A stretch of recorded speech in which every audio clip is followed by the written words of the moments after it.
If you think this looks bad, you'd be correct. It does. It looks bad, and it is bad. However, I'm in the front bedroom of this West Philadelphia twin-style house, and this is the best-looking room of the entire house. So yes, this is bad, but this is nothing compared to what downstairs looks like. My name's John Sanborn, Brotherly Love Real Estate. We just bought this house a couple hours ago, completely sight unseen, which is why I'm making this video. To all my other real estate investors out there who buy properties sight unseen, you will relate to how I'm feeling right now. And to all you sellers out there that are holding on to a property of yours, it's really beat up, but you're not sure what the market's doing, and you might want to hold on to it to fix it up later in your life, or hold on to it till the market's better. This video is also for you because there's one really good piece of common sense that I'll share with you, and this house will demonstrate that might help you make that decision to sell it sooner than later. So, this house, like I said, just bought it a couple hours ago. I just walked through for the first time. I did not know what this house looked like until after we closed, after we negotiated everything. Signed the papers, handed over the money at the title company. Shout out Prosperity Abstract. Seller gave me the keys, drove over here, and it's a doozy. The way the seller described it didn't seem that bad. Checked the city website, no violations from license and inspection, L&I. Property seemed to be okay. Google Street View looked good. I did a drive-by, looked good. So I'm thinking, great, there could be a lot of things wrong with this property, and we're still okay. So, sign the paperwork, title search, close, everyone's handshake, smiles, great. Drive over to the property. Whew, it's a doozy. Like I said, this is bad. This property needs a big clean out, but nothing compared to what downstairs has in store. The first floor is completely collapsed. I shouldn't say completely. Kitchen, there's no kitchen. The kitchen is in the basement. I can walk through the living room, dining room, that's where it stops.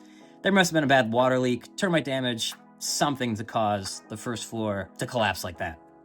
So instead of just like a normal clean out renovation, it's that plus structurally rebuilding a lot of the first floor. New joist, ripping out the old joists, new joists, new subfloor. So to all the investors out there that buy sight unseen, you know how I feel right now. You're like, could've went the other way, it went this way. So if you're considering buying sight unseen, you've never done it before, maybe you're at auction, you're not able to get access to the property, you're buying it from a bank or a tax sale, whatever, or you're buying a squatter property and they're not giving you access.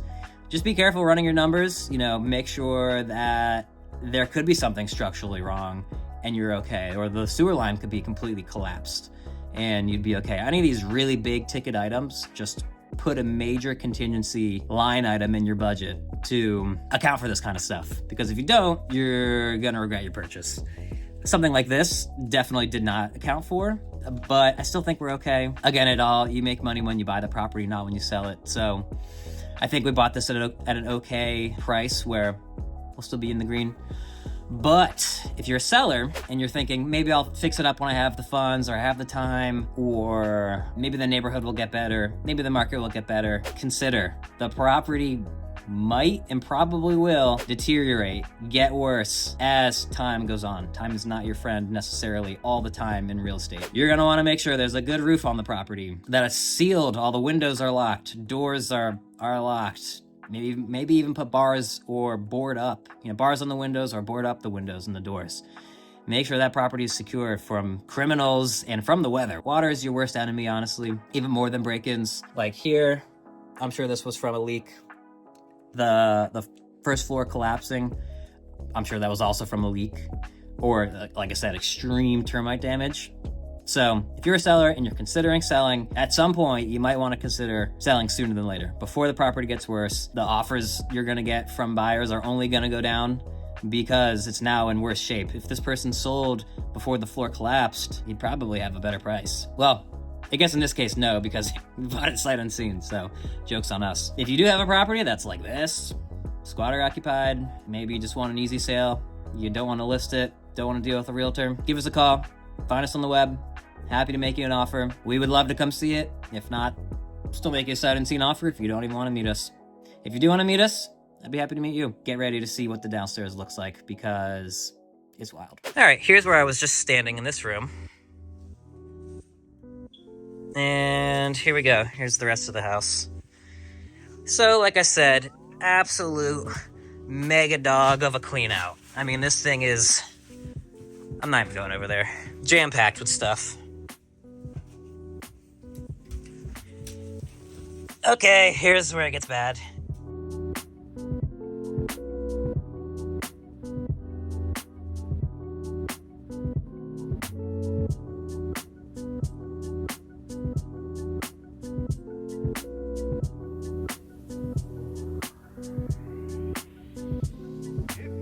Okay, here we go. There's no kitchen. There's no subfloor. There's no joists. Back door is like back in there. So yeah, major clean out. Major renovation. Thankfully it's a big house and it's a nice block. So look at all this mail. Wish us luck.